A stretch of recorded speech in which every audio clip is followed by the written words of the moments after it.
you. Welcome, everyone. We're the City of Morro Bay Recreation and Parks Commission. This is a regular meeting, March 17th, 2022 at 6 p.m. And this meeting is being held via teleconference. There are 4 members on the committee, and we need to have 3 here. And we do have 3, so we do have a quorum. So welcome, everybody, and I'll call the meeting to order. Now, please join me in a pledge in a moment of silence.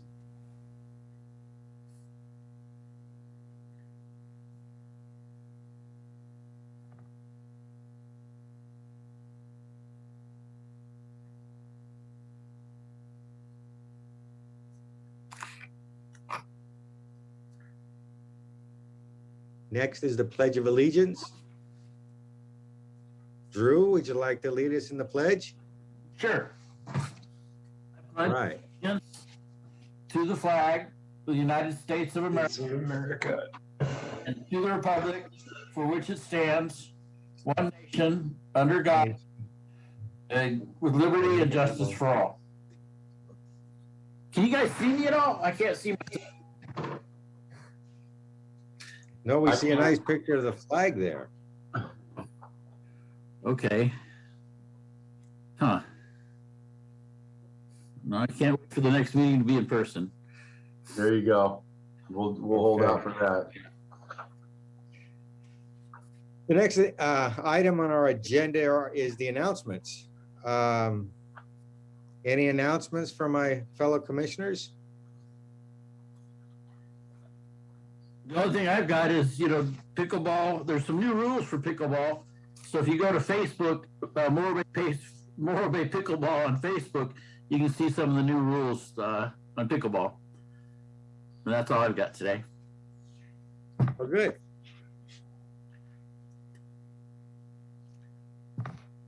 Mr. Carmichael, are there any announcements? Yes, thank you, Mr. Chairman. Let me first start off by welcoming and introducing Ray Purcell. Ray's joining us. This is his first meeting tonight as a Recreation and Parks Commissioner. Welcome, sir. Thank you. Hey, now's your chance, Ray. You got the mic if you want to say anything to the TV audience out there. I'm the shy and retiring type. We appreciate welcome you. Aboard. Yeah, we do appreciate your volunteerism and working with us. Thank you very much. I do have just 2 other quick things to announce. First of all, there is I guess just one thing.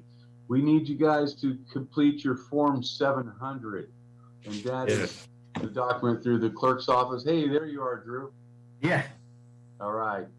That is the document that our clerk's office has for you. It's supposed to be taken care of by April 1st. If we can get you to take care of that, it'd be great.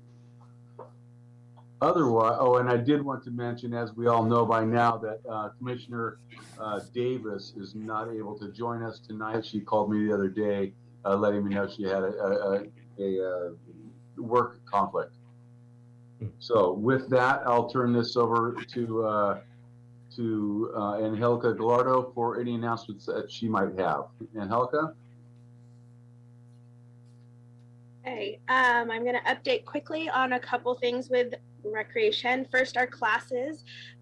As of, I want to say it was February 22nd, no mask inside. So that was lifted, and that really helped our classes, our exercise classes. They seem to, the population went up, and I feel like more people are going to start participating and we're going to up our participation numbers. And then we'll have our spring classes out coming up in April. We also, let's see, for our youth services, we've got Kids Club. We have registration for our upcoming school year already open.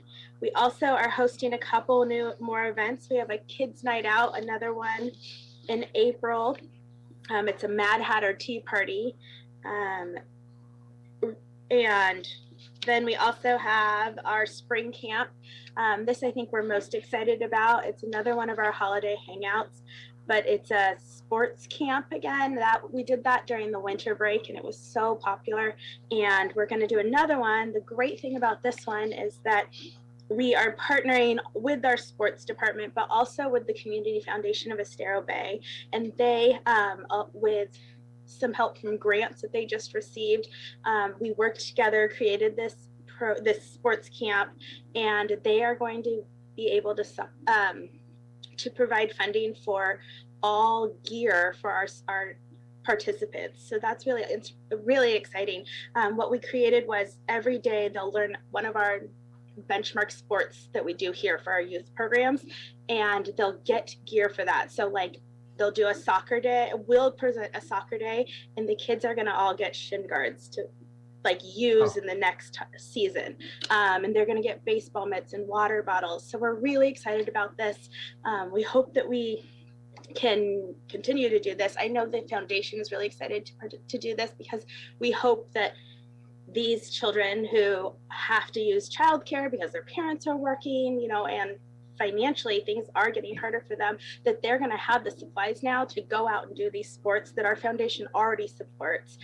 So we just see this really great collaboration. We're really excited about it. And I'm excited because it's youth services, it's our sports department, and then foundation who's just been so supportive of us. So we are excited about those. And then it's summertime, which means it's going. We are nonstop already. We're planning summer camp. We are planning junior guard, which I'm assuming Mr. Carmichael is going to talk about.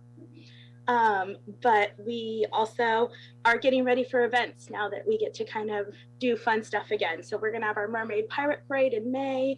We're going to have, I've already started planning our 4th of July event, which is a nice big family fun day in the park.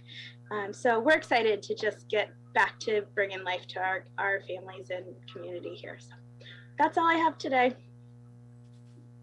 Thank you, Angelica. And let me go ahead and pass this over to Ken. Mr. Zink, if you've got any announcements, now's your chance. And welcome. This is Ken's first commission meeting, so I want to welcome him to our commission tonight. Ken? Ken, I think you're on mute. My apologies. There you are. Thanks for the opportunity to be here from everybody. Yeah, just want to update everybody on what's going on in the Morro sports world. So yeah, we finished our basketball season on March 6th. After a full season of having to play games outdoors, we were able to move our tournament indoors. And so, you know, the 4th to 8th grade teams got to get a little exposure to tournament play, and they were happy to be indoors after, you know, having to bear the elements outdoors. And yeah, we had a great season. Right after that, we went straight into our girls softball season, which had our opening day on March 12th. So we have 4 different teams and about 60 players playing that. We are extending an adult softball registration. We are allowing a little bit more time for more teams to register here.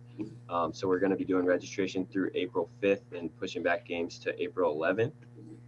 We also got flag football coming up. It'll be a triumphant return of the flag football program here in the Estero Bay area, which I'm very, very excited about. And on top of that, we also have our Rock to Pier run coming up in July, which we'll be bringing back in person. So we're excited about that too. And yeah, sports are back in Morro Bay, so I'm excited to be a part of it and part of the community. And yeah. Very good. Thank you, Ken. And Mr. Chairman, I neglected to speak of a couple other items. So if you let me jump back in and give it another try. Sure. Thank you. I did neglect to mention the funding received from our Community Foundation of Estero Bay for fiscal year 22. So that's really the period of July 1 of 21 to current right now. So funding up through February, we've received $24,860 from the foundation.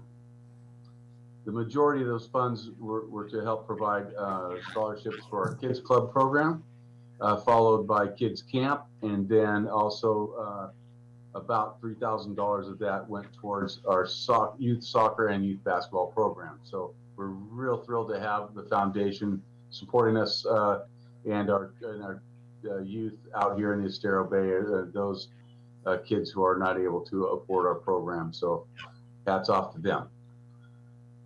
And then, as Ms. Gallardo did mention, I do want to speak real briefly about our junior lifeguard program. And yes, we're looking forward to and very excited about offering Junior Lifeguards 2022. The program kicks off, really it's about ready to start with our preseason boot camp pool program. So we've got a series of Sundays where kids come out, or participants can come on out to the swimming pool and get back in the water and get themselves geared up and ready to participate down on the beach again. It's pretty tough for some of these kids who don't hit the water at all during the school year, and then all of a sudden want to jump back out there in June, expecting to get out there and swim through the surf and whatnot, and they find that they're pretty darn exhausted. So this is one way for them to get a little bit of in the pool experience, swimming some laps and doing some other lifeguard types of items. Thank you, Charlie. Lifeguard types of items. So this is our flyer that really outlines 3 of our the main programs that make up the junior lifeguard program as a whole. The one on the far left, as I had just described, is the boot camp pool program. And then in the middle, we've got what we're calling our Lifeguarding Training, and that is for participants 14 years and older who've got a few years under their belt as a junior lifeguard, but are still too young to become an instructor or an aide.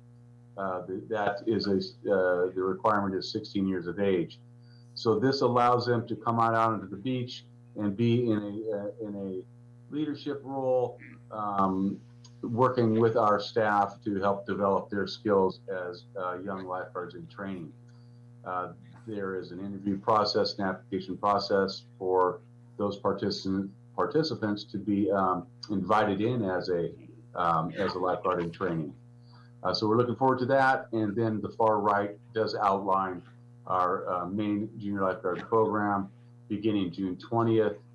Again, we're running 4 2-week sessions.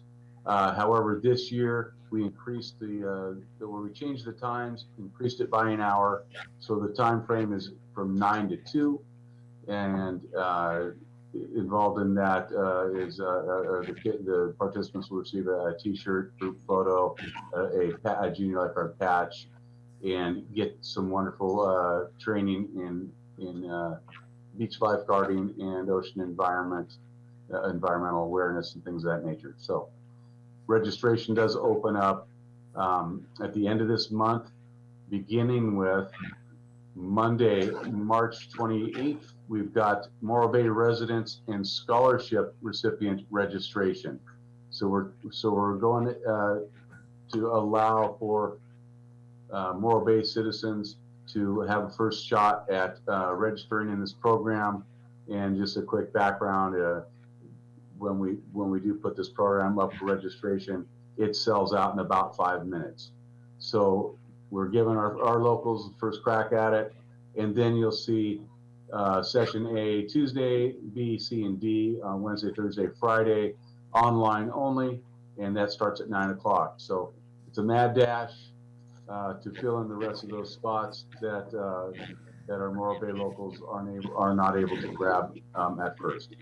So thank you for that, and those are the announcements that we have here as staff. And Mr. Chairman, I'll go ahead and turn it back over to you to move on to the next portion of our agenda. Thank you. Well, thank you very much. Thank you. Pretty exciting stuff. Really nice. We'll look down on our agenda's item. The next is presentations. Now, I know Ms. Davis isn't here this evening.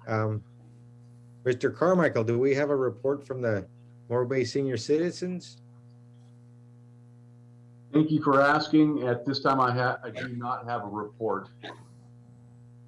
Okay. We'll get caught up next time. Yes, sir. Next on our agenda is the public comment period. Pursuant to Assembly Bill 361, 2021 to 2022, and Government Code Section 54953, this meeting will be conducted telephonically through Zoom, broadcast live on cable channel 20, and streamed on the city website. Please be advised that pursuant to Assembly Bill 361, 2021 to 2022, and Government Code Section 54953, and to ensure the health and safety of the public by limiting human contact that could spread the COVID-19 virus, we are not meeting in person again this evening. In fact, there's no physical location for public viewing tonight. In order to prevent and mitigate the effects, and according to the executive order N0821, the city will not make available our physical location, but we have this remote public participation, which includes emails sent to us or logging into this Zoom meeting. Do we have anyone for public comment? Thank you, Chair. We have no raised hands in the queue. Okay, thank you. Seeing none, then let's move to our next agenda item. Next on our calendar is the consent calendar. There are a few items here on the consent calendar. A1 is approval of minutes from Recreation and Parks Commission meeting, January 20th, 2020. And A2, Recreation Service Division status report. A3, Recreation Service Division participation reports for January and February. Do I have a motion to approve the minutes and reports as submitted and accepted into our minutes this evening? So Yes, moved. And a second, second, please. seconded. All in favor? Aye. Aye. Opposed? Very good, seeing no opposition. A1, A2, and A3 are received and filed. And we're moving right along. The next order of business is C1, which is the election of the chair and the vice chair 2022. I'd like to make a recommendation that I stay on as the position of chair. I'd be happy to do that. I'll second that motion. Everybody in favor? Aye. Aye. Opposed? Seeing no opposition? Then we will receive and file that I'll stay on as chair for the next term. There's also the election of vice chair. I'd like to nominate Mr. Purcell for vice chair. I'll second that. Mr. Purcell?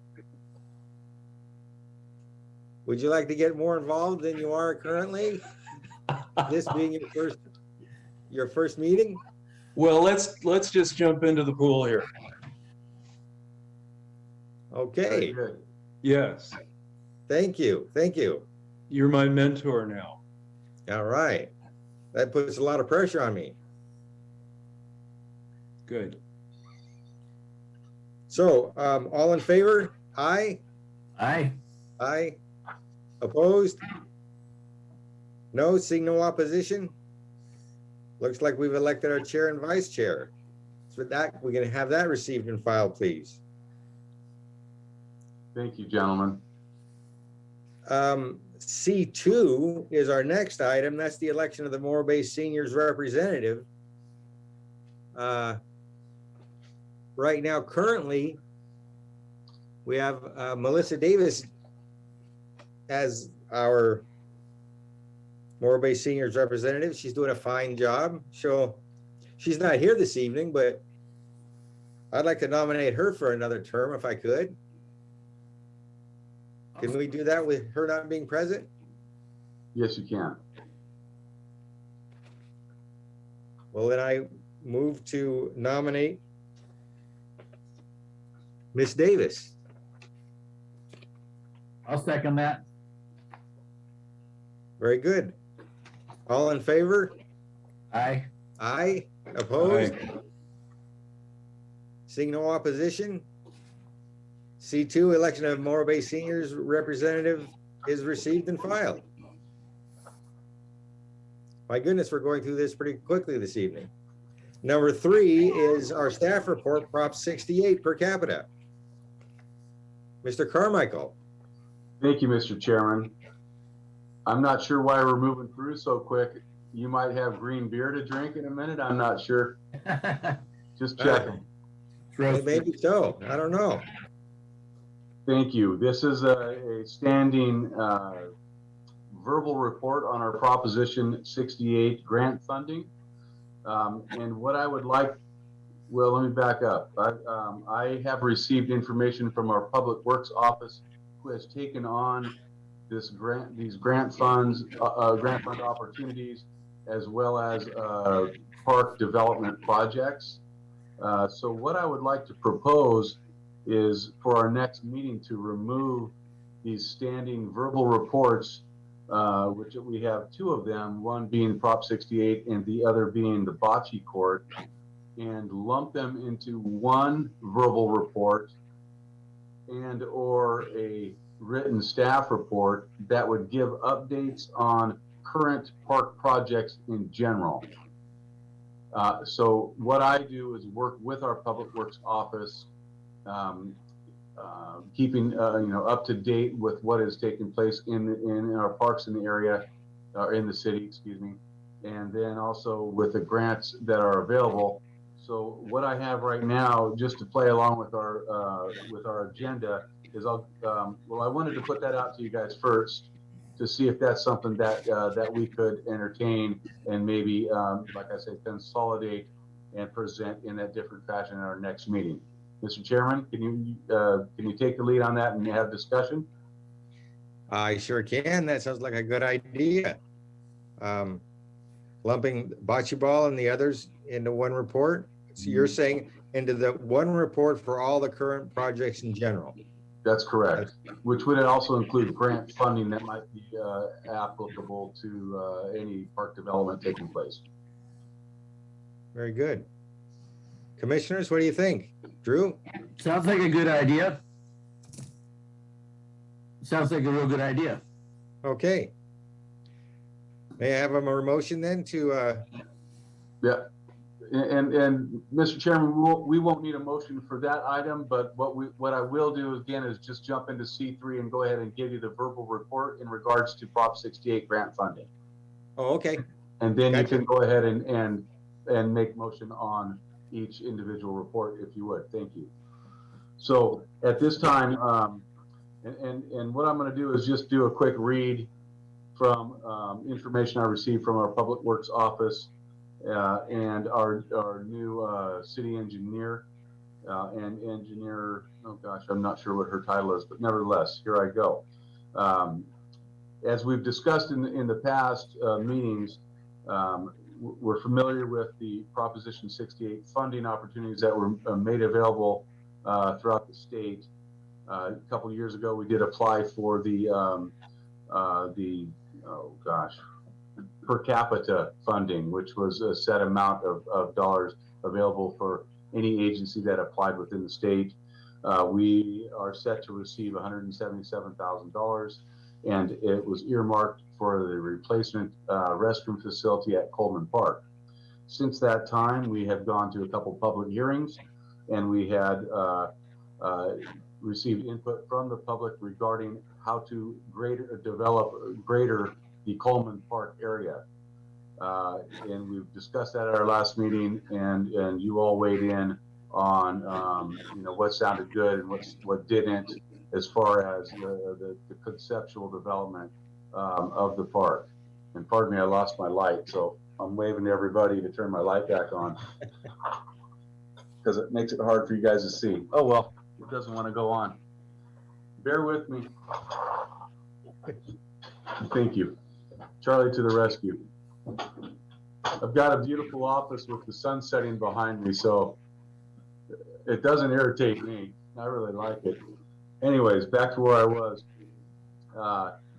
So we do have the initial conceptual plan developed, and we have the Public Works Office then had submitted additional grant applications to the state. One being the State Rural and Recreation and Tourism Program. That was submitted, let's see, they didn't tell me when it was submitted, but the grant findings will be released in late spring, so we'll find out if there's funding that is coming through with that opportunity.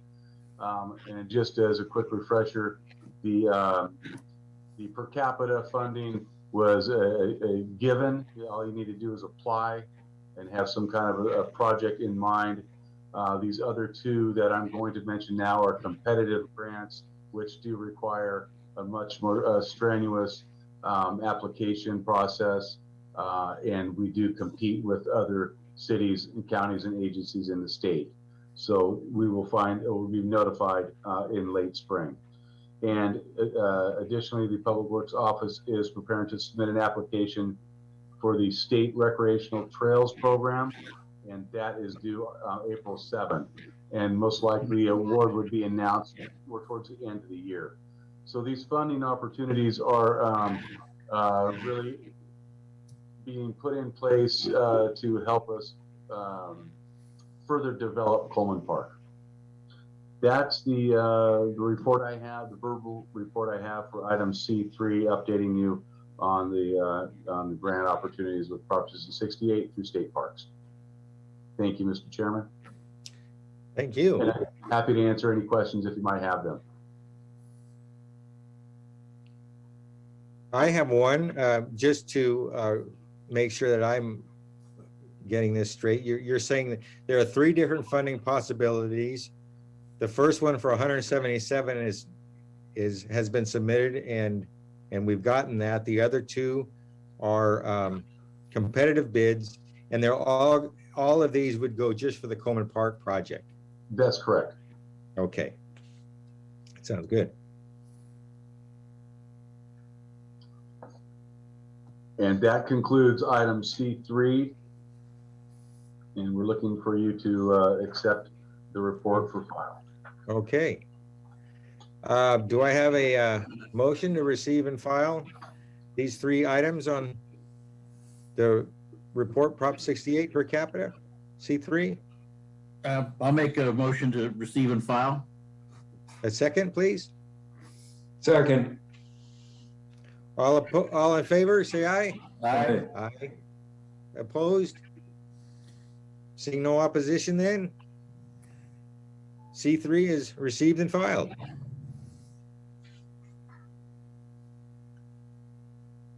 Then we'll move here to C4, which is bocce ball. And so for going forward, bocce ball would be talked about in all the reports.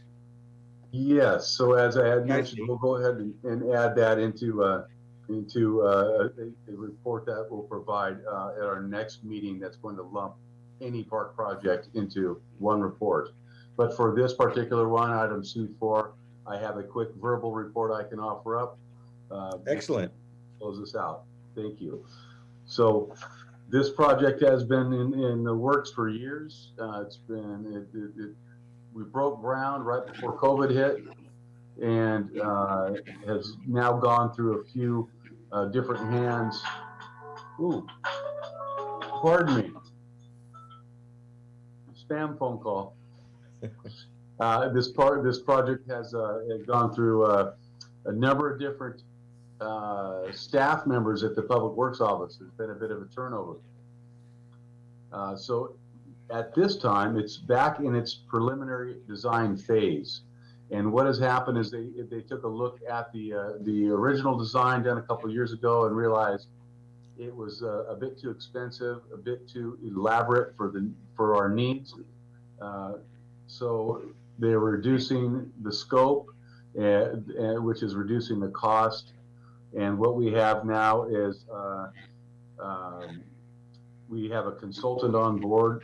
It's the ICOF design group. They've completed preliminary plans for the updated bocce ball and in the process of creating technical specifications at this time. They anticipate having the completed bid package by the end of March 2022. And this includes 2 official-sized bocce ball courts along with an ADA accessible path. So what I'm gathering from this is initially we had a group of volunteers who were willing and ready to jump on board to help with the project. It appears as though they're going to go out to bid for certain elements of the project, which may or may not include volunteer help.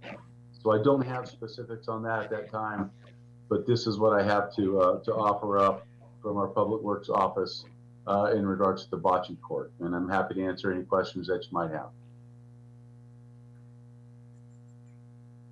I have no questions. I'm good. Anyone else? Drew? No, it went from a couple railroad ties to a project. Yes. Yeah. Mhm. Technical. Now, the technical specs you said are coming this month. Yes, sir. I'm looking forward to seeing those, reviewing them, and responding to the consultant, and then seeing what our next steps are. And is there going to be 1 court or 2 courts? It's two official-sized courts and an ADA accessible path. Excellent. Mm-hmm. All right. May I have a motion then to receive and file C4? Make a motion to receive and file C4. And a second? A second. All in favor? Aye. Opposed? See no opposition then, let's file C4, the report on bocce ball. C5 is the staff report on the aquatics activities. Mr. Carmichael, we'll go back to you. Thank you one more time. Yeah, this one was initially brought forward by Commissioner Davis to discuss the various aquatics activities that this office is able to offer to our community. We did have robust conversation a couple meetings ago. However, and I believe we came to conclusion with our conversation. So at this time, I'll state again, the aquatics activities that we do offer to our community revolve around a full service program at the Morro Bay High School Aquatics Center, where the city does take on operations during school hours, also on some weekends, as well as summertime. And that would involve our lap swim, aqua aerobics, masters swim, semi-private and private lessons, group lessons, which we'll see this summer, aqua aerobics, and I think, did I get masters swimming in there as well? So You did. thank you. So that's it as far as our swim pool is concerned, and then the other opportunities are our junior lifeguard program and those 3 that we had discussed during my announcements. So I would recommend at this time that we remove the staff report until such time that we are exploring additional aquatics activities, and I have something more to report on, if that's okay with the commission. That sounds good to me. That's a good idea. I agree. Great. Okay. So let's move then to have a motion to receive and file the staff report on the aquatics activities, including the removal of the report for next time and as we go further. Do I have a motion to receive and file? I'll make a motion that we receive and file the report and the changes as described by you. Do we have a second? Second. Very good. All in favor? Aye. Aye. Any opposition? Seeing none then? C5, the staff reporting aquatic activities is received and filed. Moving on to C6 is our staff report on the holiday hangout, fall 2021, winter 2021 to 2022. Okay, it's my turn. I'm gonna go quick through these because I have 4 reports for you. For holiday hangouts, I combined this report to do for our fall holiday hangout as well as our winter. That was 3 weeks of camps is what we call this. And so basically, in a nutshell, we provide programming for families who still need care during holiday breaks for the school district. And so we held one during Thanksgiving that was pretty popular. We had about 19 children a day. It was a 3-day camp. And then we had 2 different ones in the winter. One was a 3-day camp in December, and that one had about 21 kids. And then we did our first edition of the sports program, the sports camp, in January. And that one was our popular one. We had an average of 34 children a day. So that one, that's how I know that one is the most popular. That's an average number. We like that average number. We bring in a good amount of money, which is nice with revenue, but of course staffing cost is my biggest cost. It wasn't as high for this report specifically because unfortunately during winter break, COVID really hit our staff, and we had quite a few of us out, which left staff really limited in a small amount. Luckily, we were still able to run camps, but typically we run them with a higher staffing amount just for the safety of kids. So cost recovery was good on this one. They always are because, again, parents pay registration fees, and that covers a lot of our costs, but our highest cost is always staffing. And then of course, staff, we just recommend that we're going to continue to run these. One, the support of our families, they really appreciate us offering these programming during the winter breaks and during all holiday breaks. And that's just because these families still need to work.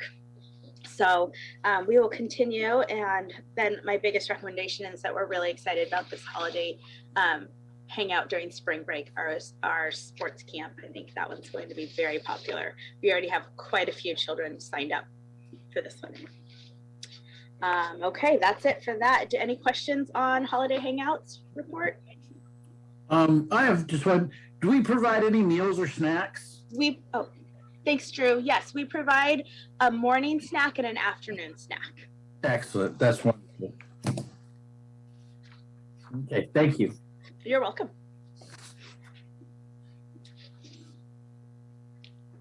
Ms. Colorado, thank you very much. Wonderful. Cost recovery of 123%. That's nothing to sneeze at. Yeah, like I With said, all the COVID, you guys really did a nice job. Thank you very, very much. It's noticed. Thank you. Yeah, this one, it does, like I said, it brings a good amount of money in. Typically, we do spend a lot more on staffing, but and when I say we were outstaffed, we were out, I think, 6 of us. So, wow. Yeah, it was a lot. It really did take a hit on the program, unfortunately. Like I said, still able to run it, all safe still, but not at the capacity, or not at what we like to run it at. So, all right. Okay, thank you. So we are now at the point where we will see a motion to receive and file. C6, the staff report for the holiday hangouts. Do I have move to receive and file? And a second, please? I'll second that. All in favor? Aye. Aye. Opposed? Okay, seeing no opposition, C6, the staff report is received and filed. That brings us to C7, the holiday tree lighting, 2021. That's me again. All right, Nardo. All right, so we have our annual holiday tree lighting. We host that the very first Friday in December. It's kind of our holiday kickoff. And this year we had approximately 175 participants. I think this was great. Again, it was at the peak of like people starting to get out and do things again. And, you know, we could sing carols again and sit on Santa's lap. So that was always really a great thing. But this ran similar to the ones in the past where we had a couple performances. We had the children from Kids Club Children's Center. They did a couple caroling, Christmas carols. We had the band from Del Mar Elementary come out and participate. We offered the senior center donated cookies. We offered apple cider. And then of course the fire department brought Santa and his elf, and then Santa read his favorite story and he sang some carols, and we lit our tree in City Park. So it's a very minimal cost for this program, which is nice. It's easy to plan. We do it quickly. And like I said, I think my favorite part about it, and the reason we'll continue to do this at the beginning of December, is it's our kickoff. It's to the holiday season. It's the same weekend as the lighted boat parade, and we'll continue to keep it that way so that we can kind of introduce Christmas season, and then we do our others, and then that Saturday is the lighted boat parade. Any questions on this one? No, I agree that it's a great program and everybody in the community really likes it and appreciates it. So yes, I certainly think we should keep it forever and ever. And thank all the nice people, the seniors that brought the cider and the cookies and everybody.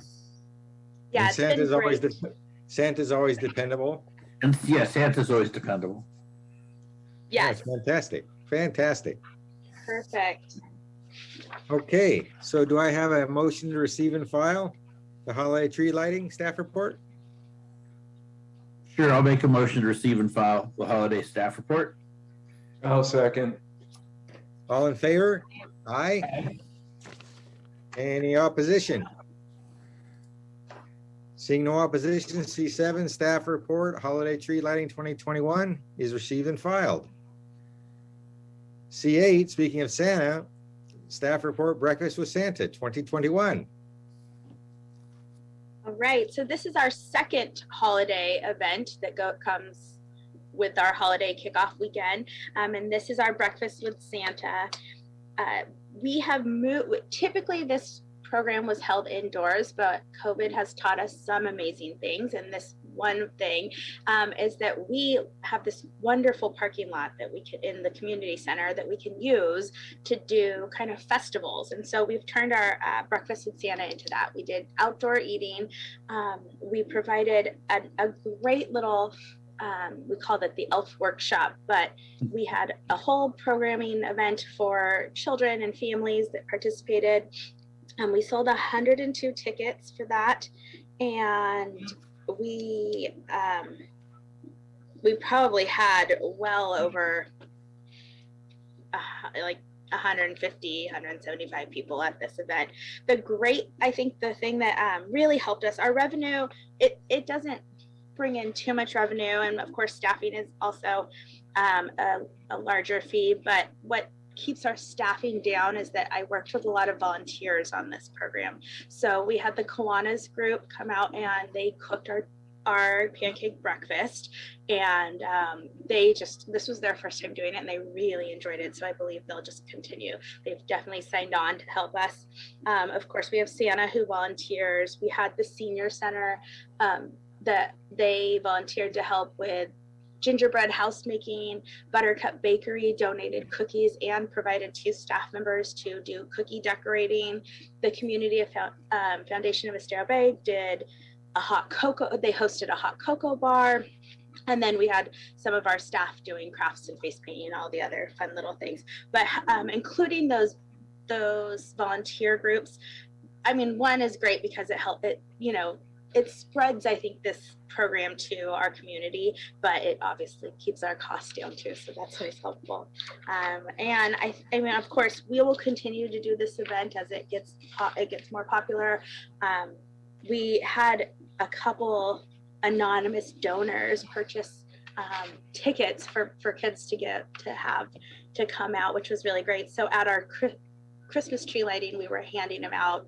Santa got to hand them out to certain participants. He did a little quiz. It was perfect. So staff recommends that we continue to offer this program. We really like doing it outside. I think we'll continue that. We are lucky that in Morro Bay, the weather is still beautiful in December. So, and it gave us more space to do more of a festival event. And yeah, we'll keep using our volunteer groups. And I think this is a trend we are going to start seeing to get these volunteer groups to be involved. So any questions you guys have on this one?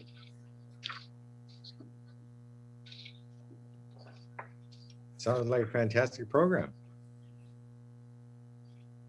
And a good idea. They put it out on the parking lot and get outside, and maybe something good came of that bit of COVID business. Okay, so do we have a motion to receive and file staff report C8, Breakfast with Santa? I move to receive and file C8. I second it. All in favor? Aye. Aye. Opposed? Seeing no opposition, C8 staff report Breakfast with Santa is received and filed. Moving to C9, the staff report for Parents Night Out 2022. Okay, this is me, final one. Parents Night Out, this is actually, we've changed the name to this event. It's now referred to as Kids Night Out. The whole point was that it was Parents Night Out. They got to drop the kids off, leave them with us. We gave them childcare and had fun events or activities, and then the parents got to go out. And then one of the children mentioned, no, this is our night out. And this last one, they talked about how this was their party that they were going to, and they were so excited about it. So we've changed it to Kids Night Out. And again, this was something we did years ago, and then we had to take away just with budgeting, and we're able to bring it back because we made smart choices. We have it here at the community center. We kind of have the hours shortened, and then we are able to use staff who, like some of our high school staff, if I have a head person, some high school staff. So it's been really great, but we hosted it. It's a Friday night. It's a 5 to 8. Parents sign them up, drop them off. They have some dinner with us. They do some crafts, and we, watch a movie or play a bunch of games. This last one, they were intending to watch movies, and then the kids just wanted to play the whole time. So no movie, they played. And really, this, we enjoy doing these. We do one in February because parents can go have a Valentine's Day and drop their kids off. We typically do it in December as well, so parents can go Christmas shopping and then leave them with us. But this last one we had in February, we had 21 kids participate, which is a great number. And a lot of the parents were like, we would love to see this regularly. We would love to have this opportunity. It's a great one. It's a very reasonable babysitting thing, but it's an opportunity for our parents to go out in Morro Bay and just kind of enjoy their evening while their kids are doing something. And our families trust our staff so much that I think they like, getting to have them. They feel safe knowing that that's the person watching them. So we will continue to do these. As I told you before, we'll have one in April. And I think we'll keep having those. The other thing is we moved them to Fridays. We used to do them on Saturdays, and Fridays are just a little easy because they're a little more flexible for our time. Some of my staff are already working, so they just kind of stay on, where on Saturday, they have to come out from their day off and set it up and get everything ready. So yeah, we're thinking about doing it every couple months, maybe every other month. So, any questions about this program? I agree that if you could do it every couple of months, if that fits your schedule, and the families get a great benefit from it, it's a wonderful thing you do. Thank you. Yeah, I'm almost thinking maybe down the road to partner with some of the restaurants, and the restaurants could offer these, maybe a deal, like parents go to their restaurant, the kids stay with us. So we'll see. That's a great idea. All righty. So let's have a motion, please, to receive and file C9 staff report. I'll make a motion to receive and file C9 staff report. I'll second. All in favor? Aye. Aye. Opposed? Seeing no opposition, C9 staff report, parents night out, actually it's now called kids night out, excuse me, is received and filed. Moving on to C10 is our staff report of soccer 2021. All right, thank you. Yeah, we had a great soccer season. There was almost 200 players that played this season. Next season we'll shoot for 250.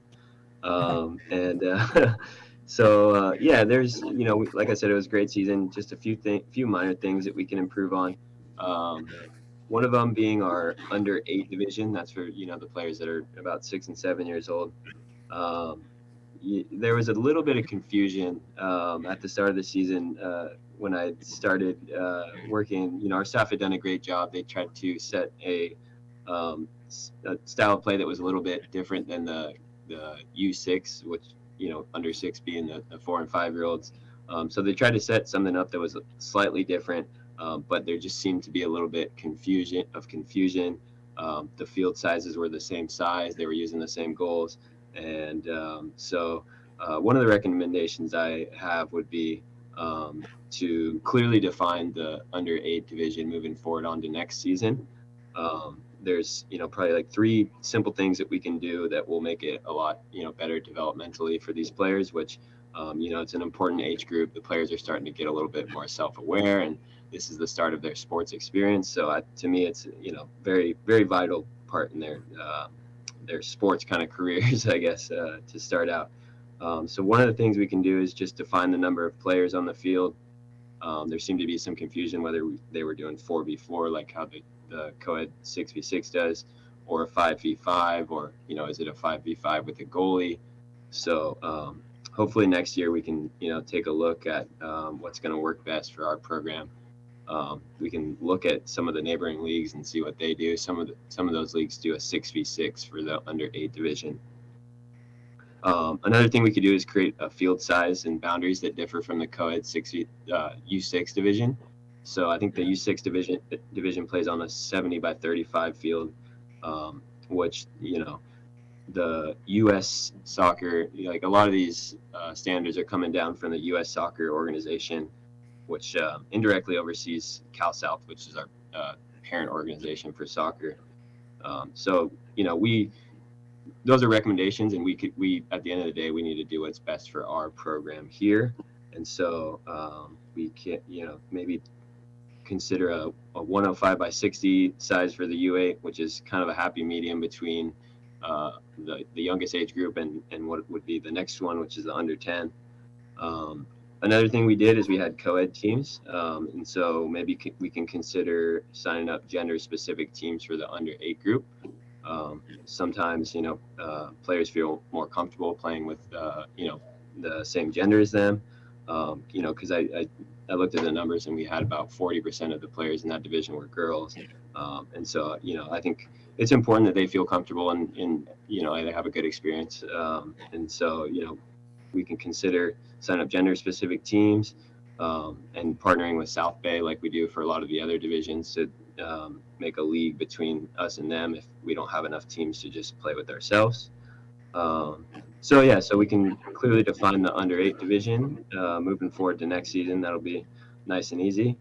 One of the other challenges was the recruitment of referees, which is a national trend all across the United States. Referees, umpires are hard to come by, just like most staffing for everything across the board. So We can recruit referees, as we are registering players. We did a good job with basketball, so we gained we had a pretty robust staff that we can offer just another opportunity to work with us moving forward on the soccer season. And so we're going to try to get a lot bigger staff, so we don't have to rely on our coordinators to referee as much. So that'll be one thing that we can do. And when we set up the all-star teams, we didn't really have a board formulated, so a lot of the stuff that typically a volunteer board would end up doing kind of fell onto our department. Help kind of walking them through how to get uniforms for the all-star program and sign up for tournaments. We have to be careful with the all-star program because it differs from your typical recreation program because it's competitive in nature rather than the kind of recreational model where everyone plays. And we probably shouldn't be the ones making the decisions about what players are picked for a competitive team like that. So having an advisory board or a group of volunteers that could help with that would be beneficial to us. So yeah, I mean, overall, it was a great soccer season on the coast. We have a great group of people that coach and play here. So yeah, excited for the next soccer season. And so if anybody has any questions, let me know. Well, I have no questions, just a few comments, Mr. Zink. I think that you've outlined some really exciting things that you're working on, and it sounds like things are in pretty good hands there. You have a pretty firm grasp on what we're going to be doing, and you lined it up pretty nicely. Drew, great, thank you. Yeah. No, so are we saying that the smaller kids should get a smaller field? No, I'm proposing that they get a bigger field. So they were okay. Correct. Yeah. So they were using the same size field as the co-ed U6 division. So going from a 70 by 35 to hopefully a 105 by 60 field. Okay. Yeah. Yeah. Now, well, what if we run into the situation where a young woman would want to play on a team? Who makes the rules? Because I mean, I wouldn't want anybody not to have the opportunity they think they deserve. Sure. So I think historically they probably haven't had enough players to do girls and boys teams for that division. Hopefully, as the program continues to grow, we can give them the opportunity to sign up for just a girls team. And that's what I was saying. If we didn't have enough, let's say girls teams, for example, maybe we could reach out, we can talk to South Bay before the season starts and if they're signing up girls teams, we can have a partnership between them to run the under-8 league. Okay. All right. That's good. Thank you. Yep.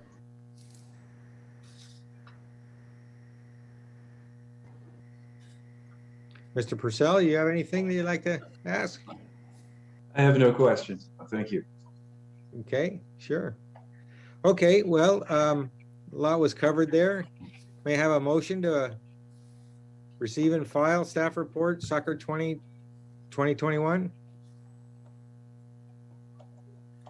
Okay, I'll make a motion that we receive and file soccer report 2021. And a second? I'll second that. Excellent. All in favor? Aye. Opposed? Seeing no opposition, C10, the staff report soccer 2021 is received and filed. We're moving down our calendar to the last item here, C11, which is the staff report aquatics July through October 2021. And I'll go ahead and take that, Mr. Chairman, and go over the report on behalf of Katie Tucker, our aquatics coordinator. Katie's been with us for a number of years and has been in this aquatics business for quite some time now, probably close to 20 years, and is a professional in what she does. One quick note is you'll see that the staff report is showing the evaluation from July 2021 through February of 2022, which is not in line with our agenda. The agenda showed July through October 21. So please make note of that, that adjustment. Thank you. And so basically this is a report trying to bring you up to date, as close to, current within this fiscal year as we can. And what you'll see again is an outline of our robust aquatics program that does take place at the Morro Bay High School aquatics facility. I say robust in that we have morning and afternoon lap swim opportunities. We've got a master's swim program, aqua aerobics, semi-private and private lessons, group lessons. We also will host, or did host over the summertime, our youth services kids camp program, where the kids will come on down from Del Mar Elementary by way of trolley to be dropped off to get swim lesson instruction during their stay in the camp. So what we're doing is a crossover kind of collaborative work between two divisions within our department here. And it's been very well received, really on both ends, as far as keeping the pool busy, and then also providing the different activity for the participants of our kids camp. We did wrestle with some lingering effects of COVID, with locker rooms not being open and available for use, requiring porta potties, which we were able to provide restroom facilities, at least, as porta potties are not the most enjoyable facility to use, especially if you wanted to change your clothes and whatnot, as we do not allow what we call a deck change, just for privacy reasons with the mixed use of participants out in the swimming pool, children and adults. One thing that Mrs. Tucker wanted me to point out was the fact that within this department, we're a small operation, small city. We wear a lot of different hats, and we do have crossover of staffing. So we'll see, pool staff used for special events that are offered through youth services, or pool staff jump down to the beach to assist with junior lifeguards when junior lifeguard staff was out due to illness or an unexpected leave of absence. Though the pool staff is not certified beach lifeguards, they are, however, trained in first aid and CPR for the professional rescuer, consistent with that of our USLA lifeguards, who are also trained in the same first aid and CPR, but then do receive further extensive instruction and training in open ocean water life saving. So when those issues did arise, there were slight modifications to our junior lifeguard program to allow for our pool staff to jump in, and it was really, I think, 1, 2, or 3 of our lifeguard staff that were able to jump in to the junior lifeguard program as needed. So it didn't really happen too often. But the point I'm trying to make here is the way we are funded. Our budget shows breakdowns between sports, youth services, aquatics, and administration. And with this crossover of use of staff, the charges for the staff time are still being picked up by aquatics programs when they do this crossover work efforts. So she wanted me to make sure that I made note of that, because it's a bigger hit as far as a staffing expense to her budget. Now, she's not alone, though, because we do see some crossover with our other divisions where sports, some of our sports staff will assist with youth services and the camp programs, and vice versa. We'll see some of our youth services staff come on out and possibly referee or umpire or whatnot with the sports. Thank you. So that being said, I'm looking into how we can more clearly define our expenses with regard to staff to help better with our reporting efforts and just being more true and consistent to each division, so we get a better understanding and representation of their bottom line when we close out our fiscal year. So you'll see in the financial portion the fiscal impact. Expenses coming in at close to 115,000, and then our revenues coming in at a little over 90,000, leaving us with a cost recovery of 80%. There's mention in there in the cost recovery written portion that the program's classified as a merit service category, and just to reiterate what that means again is there's a recovery cost recovery pyramid that this office operates under, with the exception of during COVID time. But now that we're coming out of that, what we look to do is categorize the various services that and opportunities and activities that we provide, and categorize them into various recovery classifications. This one, called the merit service, shoots to recover 70 to 79% of our expenses. And the justification behind that is swimming is an activity that the city feels is important enough to where general fund tax dollars will help to subsidize the cost of the program. Similarly, you'll find that the same with youth services and childcare. You'll have zero cost recovery quite often on any of our special events, such as the Christmas tree lighting, things that bring out general community interest, where we're not going to take and receive fees or generate revenue from activities like that. And then on the other end of the scale would be something more like adult sports, where we're looking at that to be more of 100% cost recovery, as that is a decision that's made by adults, where that's an activity that you might want to participate in, and the city doesn't feel a need to further subsidize your choice of an activity. Similar to if the city operated a golf course, we wouldn't be subsidizing a golfer's green fee. So if that makes some sense, that was just my quick and brief explanation of cost recovery. Moving into Mrs. Tucker's program recommendations. She's always out looking for new programs to add, other ways that we can cross-use the swimming pool to have multiple programs going at one time while you still have the same lifeguard staff watching the water. So she's very good about that. She works very well with the staff at Morro High School to assist in summer programs that the school might want to take on. Oftentimes we find ourselves with changes in high school coaching staff, and we will get about a 1 week, 2 week notice that, hey, can you guys do a water polo program for us this summer? And she's quick to rise to that occasion. We're fortunate to have Mrs. Tucker on as our aquatics coordinator, as she is quick to respond to these needs.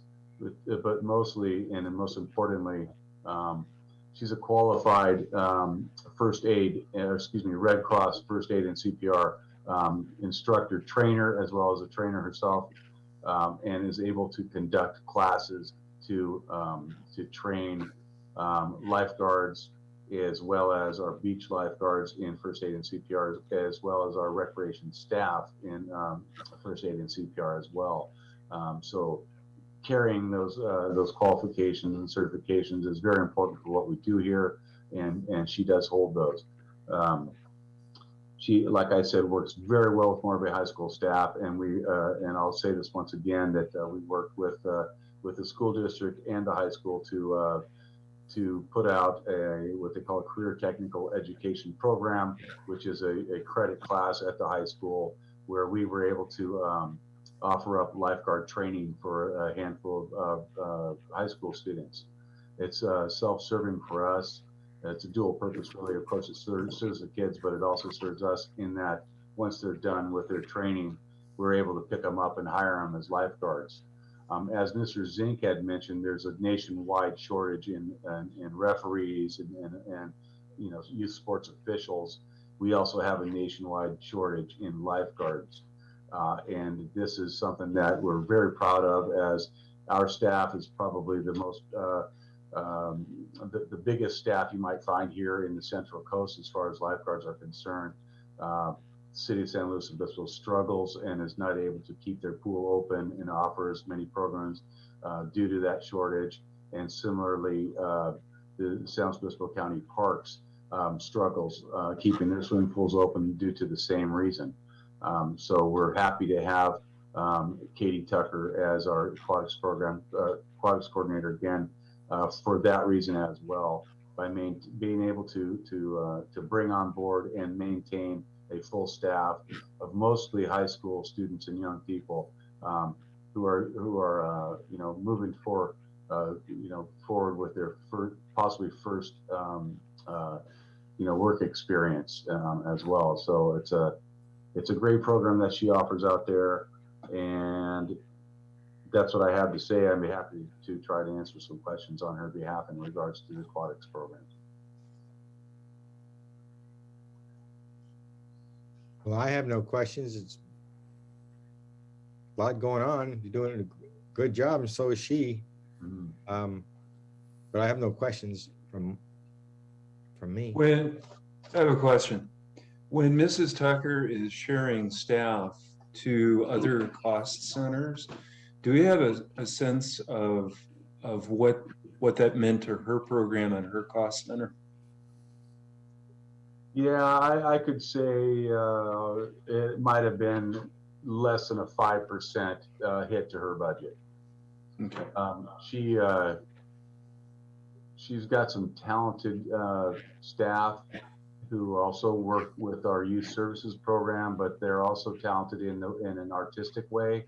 So when it gets to the point of maybe decorating our facility here, the community center, there's a couple of young ladies there who are again artistic, and they painted the windows here at the community center with a holiday look for Thanksgiving, in preparation for the community Thanksgiving dinner. And then they came back out and painted them again for Christmas time and for that season, which then kind of livened up the place for the programs that we offered here in the community center. And not only for our programs, but it also brings quite a bit of cheer to the general public that comes in and uses the community center for the many activities that we offer, and also for the seniors where the senior center is attached to this building, and brings quite a bit of cheer to those folks as well.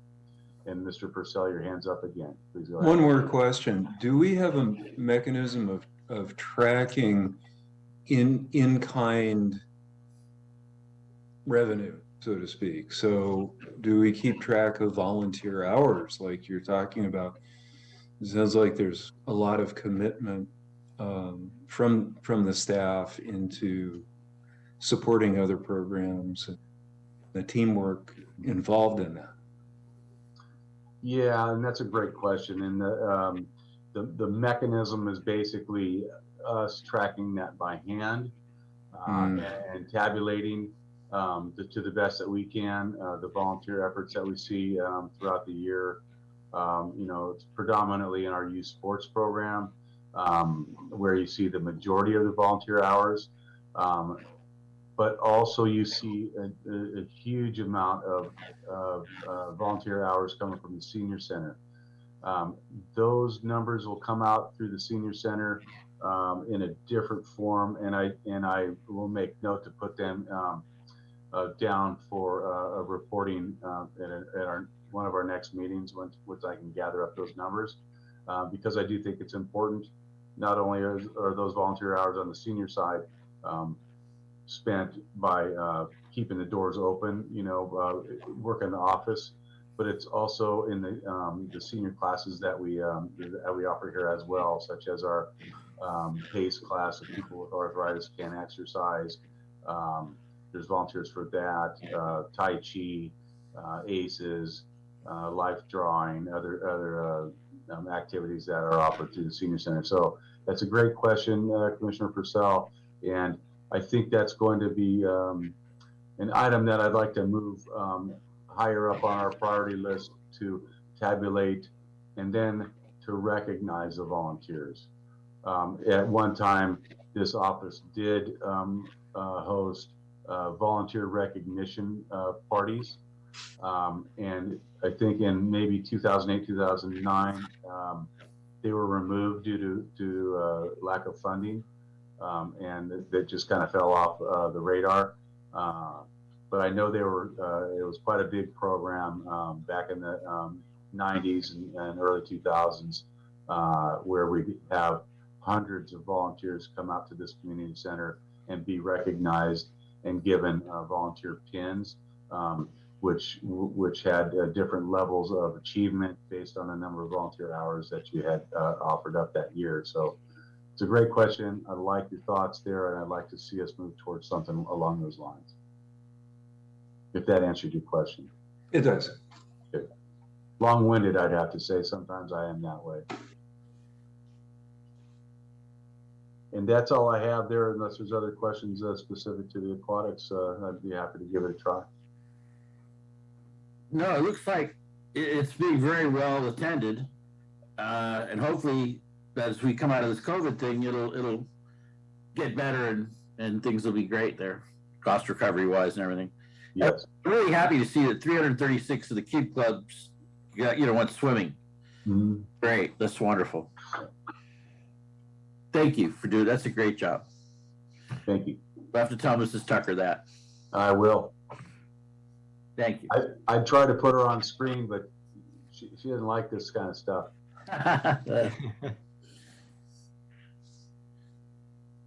That's all I have, Mr. Chairman. Thank you. Thank you. May I have a motion to receive and file C11 staff report? I move to receive and file C11 staff report. Second? I'll second it. All in favor? Aye. Opposed?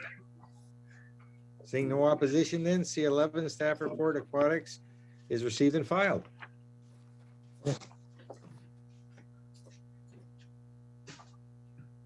So next is we're moving toward the end of our agenda. The next item is future agenda items.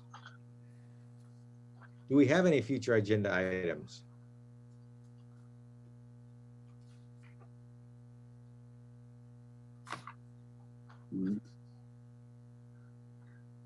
Okay. Well, with nothing being said, I will adjourn this meeting. Thank you everybody for attending. We are adjourning. The next meeting will be the regular Recreation and Parks Commission meeting at 6 p.m. on Thursday, May 19th, 2022, and it will be held at the Veterans Memorial Building in person, 209 Surf Street in Morro Bay. See you then. Good. Thank you all. Thank you. You're welcome. Happy St. Patrick's Day, everybody.